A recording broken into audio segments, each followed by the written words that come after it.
श्रीरुद्रस्तोत्रम्। व्यास उवाच। नमो रुद्राय महते देवदेवाय शूलिने त्र्यम्बकाय त्रिनेत्राय योगीनां गुरवे नमः। नमोऽस्तु वामदेवाय महादेवाय वेधसे संभवे स्थाणवे नित्यं शिवाय परमेष्ठिने। नमः सोमाय रुद्राय महाग्रासाय हेतवे प्रपद्येऽहं विरूपाक्षं शरण्यं ब्रह्मचारिणं महादेवं महायोग मीशानं चाम्बिकापतिं योगीनां योगदातारं योगमायासमावृतं योगीनां गुरुमाचार्यं योगिगम्यं पिनाकिनं संसारतारणं रुद्रं ब्रह्माणं ब्राह्मणोऽधिपं शाश्वतं सर्वगं शान्तं ब्रह्मण्यं ब्राह्मणप्रियं कपर्दिनं कालमूर्ति ममूर्तिं परमेश्वरम् एकमूर्तिं महामूर्तिं वेदवेद्यं दिवस्पतिं नीलकण्ठं विश्वमूर्तिं व्यापिनं विश्वरेतसं कालाग्निं कालदहनं कामदं कामनाशनं नमस्ये गिरिशं देवं चन्द्रावयवभूषणं विलोहितं लेलिलाहन् मादित्यं परमेष्ठिनम् उग्रं पशुपतिं भीमं भास्करं परमं तपः। व्यास उवाच। नमो रुद्राय महते देवदेवाय शूलिने त्र्यम्बकाय त्रिनेत्राय योगीनां गुरवे नमः। नमोऽस्तु वामदेवाय महादेवाय वेधसे संभवे स्थाणवे नित्यं शिवाय परमेष्ठिने। नमः सोमाय रुद्राय महाग्रासाय हेतवे प्रपद्येऽहं विरूपाक्षं शरण्यं ब्रह्मचारिणं महादेवं महायोग मीशानं चाम्बिकापतिं योगीनां योगदातारं योगमायासमावृतं योगीनां गुरुमाचार्यं योगिगम्यं पिनाकिनं संसारतारणं रुद्रं ब्रह्माणं ब्राह्मणोऽधिपं शाश्वतं सर्वगं शान्तं ब्रह्मण्यं ब्राह्मणप्रियं कपर्दिनं कालमूर्ति ममूर्तिं परमेश्वरम् एकमूर्तिं महामूर्तिं वेदवेद्यं दिवस्पतिं नीलकण्ठं विश्वमूर्तिं व्यापिनं विश्वरेतसं कालाग्निं कालदहनं कामदं कामनाशनं नमस्ये गिरिशं देवं चन्द्रावयवभूषणं विलोहितं लेलिलाहन् मादित्यं परमेष्ठिनम् उग्रं पशुपतिं भीमं भास्करं परमं तपः। व्यास उवाच। नमो रुद्राय महते देवदेवाय शूलिने त्र्यम्बकाय त्रिनेत्राय योगीनां गुरवे नमः। नमोऽस्तु वामदेवाय महादेवाय वेधसे संभवे स्थाणवे नित्यं शिवाय परमेष्ठिने। नमः सोमाय रुद्राय महाग्रासाय हेतवे प्रपद्येऽहं विरूपाक्षं शरण्यं ब्रह्मचारिणम् महादेवं महायोगमीशानं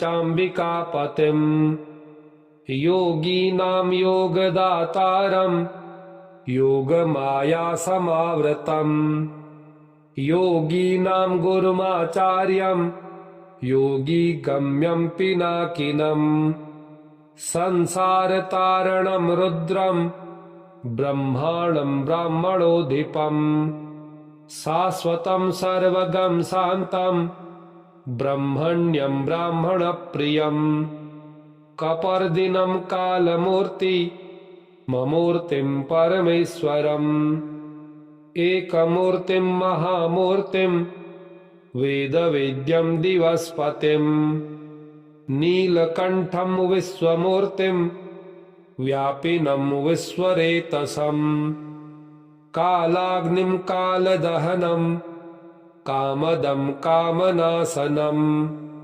नमस्ये गिरिशं देवं चन्द्रावयवभूषणं विलोहितं लेलिलाहन् मादित्यं परमेष्ठिनम् उग्रं पशुपतिं भीमं भास्करं परमं तपः व्यास उवाच नमो रुद्राय महते देवदेवाय शूलिने त्र्यम्बकाय त्रिनेत्राय योगीनां गुरवे नमः नमोऽस्तु वामदेवाय महादेवाय वेधसे संभवे स्थाणवे नित्यं शिवाय परमेष्ठिने नमः सोमाय रुद्राय महाग्रासाय हेतवे प्रपद्येऽहं विरूपाक्षं शरण्यं ब्रह्मचारिणम् महादेवं महायोगमीशानं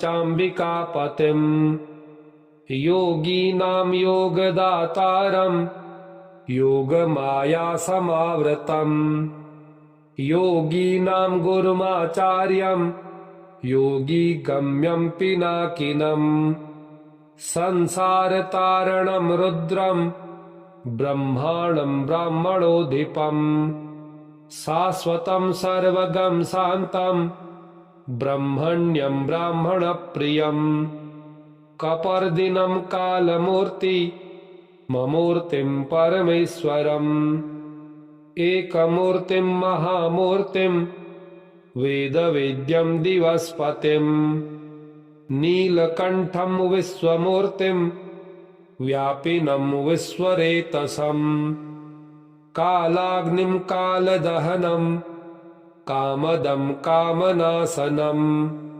नमस्ये गिरिशं देवं चन्द्रावयवभूषणं विलोहितं लेलिलाहन् मादित्यं परमेष्ठिनम् उग्रं पशुपतिं भीमं भास्करं परमं तपः व्यास उवाच नमो रुद्राय महते देवदेवाय शूलिने त्र्यम्बकाय त्रिनेत्राय योगीनां गुरवे नमः नमोऽस्तु वामदेवाय महादेवाय वेधसे संभवे स्थाणवे नित्यं शिवाय परमेष्ठिने नमः सोमाय रुद्राय महाग्रासाय हेतवे प्रपद्येऽहं विरूपाक्षं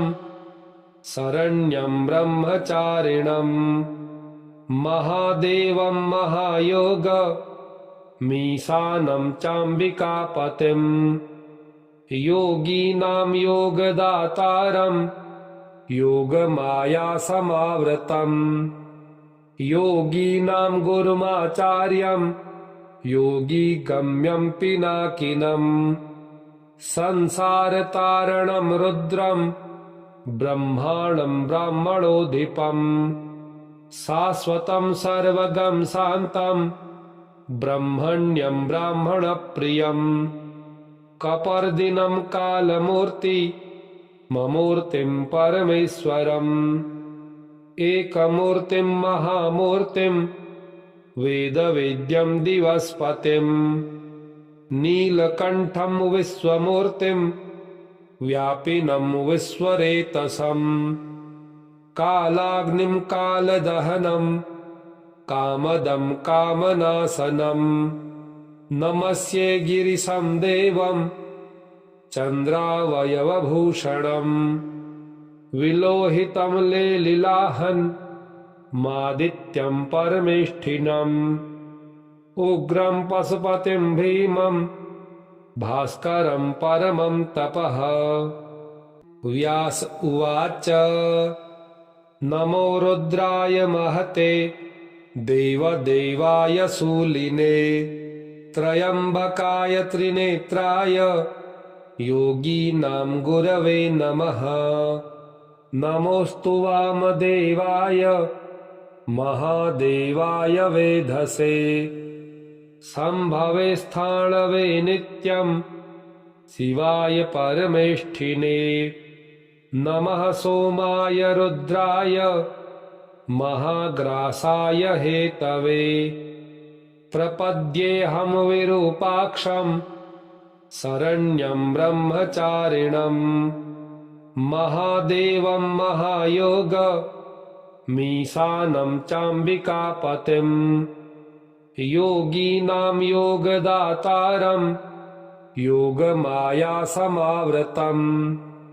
योगीनां गुरुमाचार्यं योगिगम्यं पिनाकिनं संसारतारणं रुद्रं ब्रह्माणं ब्राह्मणोऽधिपम् शाश्वतं सर्वगं शान्तं ब्रह्मण्यं ब्राह्मणप्रियं कपर्दिनं कालमूर्ति ममूर्तिं परमेश्वरम् एकमूर्तिं महामूर्तिं वेदवेद्यं दिवस्पतिं नीलकण्ठं विश्वमूर्तिं व्यापिनं विश्वरेतसं कालाग्निं कालदहनं कामदं कामनाशनं नमस्ये गिरिशं देवं चन्द्रावयवभूषणं विलोहितं लेलिलाहन्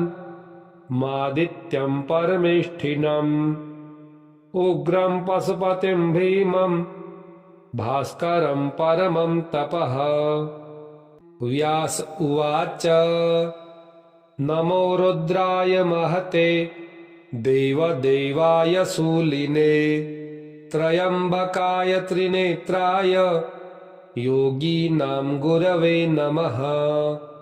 नमोऽस्तु वामदेवाय महादेवाय वेधसे संभवे स्थाणवे नित्यं शिवाय परमेष्ठिने नमः सोमाय रुद्राय महाग्रासाय हेतवे प्रपद्येऽहं विरूपाक्षं शरण्यं ब्रह्मचारिणं महादेवं महायोग मीशानं चाम्बिकापतिं योगीनां योगदातारं योगमायासमावृतं योगीनां गुरुमाचार्यं योगिगम्यं पिनाकिनं संसारतारणं रुद्रं ब्रह्माणं ब्राह्मणोऽधिपम् शाश्वतं सर्वगं शान्तं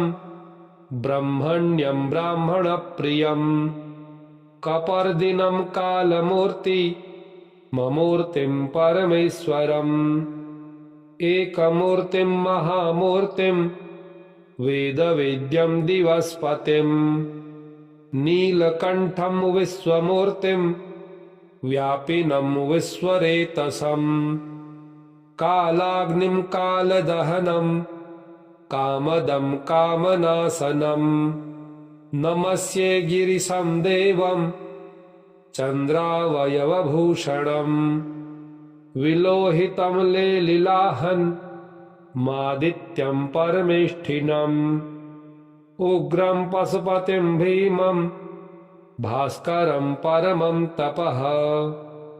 व्यास उवाच नमो रुद्राय महते देवदेवाय शूलिने त्र्यम्बकाय त्रिनेत्राय योगीनां गुरवे नमः। नमोऽस्तु वामदेवाय महादेवाय वेधसे संभवे स्थाणवे नित्यं शिवाय परमेष्ठिने। नमः सोमाय रुद्राय महाग्रासाय हेतवे प्रपद्येऽहं विरूपाक्षं शरण्यं ब्रह्मचारिणम् महादेवं महायोग मीशानं चाम्बिकापतिम् योगीनां योगदातारं योगमायासमावृतम् योगीनां गुरुमाचार्यं योगिगम्यं पिनाकिनम् संसारतारणं रुद्रं ब्रह्माणं ब्राह्मणोऽधिपम् शाश्वतं सर्वगं शान्तं ब्रह्मण्यं ब्राह्मणप्रियम् कपर्दिनं कालमूर्ति ममूर्तिं परमेश्वरम् एकमूर्तिं महामूर्तिं वेदवेद्यं दिवस्पतिं नीलकण्ठं विश्वमूर्तिं व्यापिनं विश्वरेतसं कालाग्निं कालदहनं कामदं कामनाशनं नमस्ये गिरिशं देवं चन्द्रावयवभूषणम् विलोहितं लेलिलाहन् मादित्यं परमेष्ठिनम् उग्रं पशुपतिं भीमं भास्करं परमं तपः। व्यास उवाच नमो रुद्राय महते देवदेवाय शूलिने त्र्यम्बकाय त्रिनेत्राय योगीनां गुरवे नमः।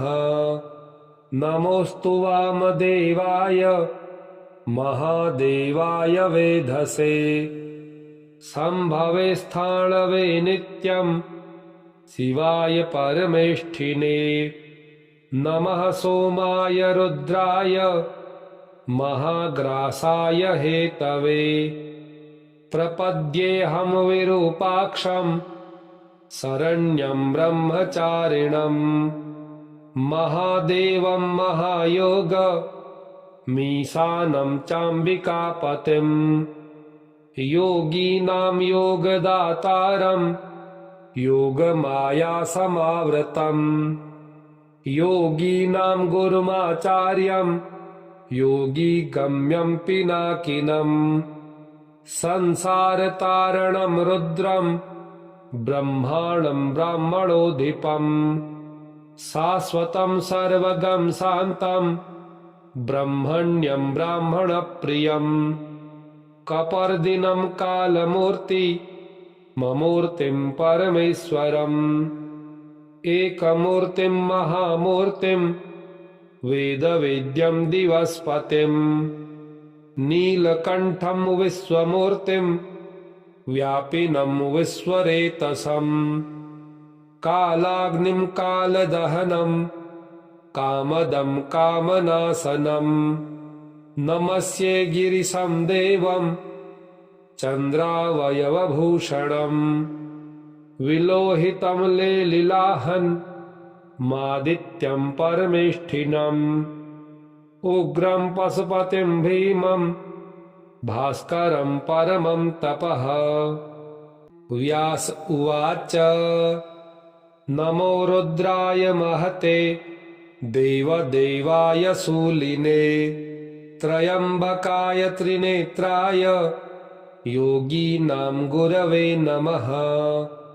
नमोऽस्तु वामदेवाय महादेवाय वेधसे संभवे स्थाणवे नित्यं शिवाय परमेष्ठिने।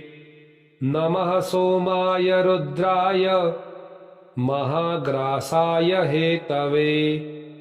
प्रपद्येऽहं विरूपाक्षं शरण्यं ब्रह्मचारिणं। महादेवं महायोग मीशानं चाम्बिकापतिं। योगीनां योगदातारं योगमाया समावृतं। योगीनां गुरुमाचार्यं योगी गम्यं पिनाकिनं। संसारतारणं रुद्रं ब्रह्माणं ब्राह्मणोऽधिपम्। शाश्वतं सर्वगं शान्तं ब्रह्मण्यं ब्राह्मणप्रियम्। कपर्दिनं कालमूर्ति ममूर्तिं परमेश्वरम्। एकमूर्तिं महामूर्तिं वेदवेद्यं दिवस्पतिं। नीलकण्ठं विश्वमूर्तिं व्यापिनं विश्वरेतसं। कालाग्निं कालदहनं कामदं कामनाशनं।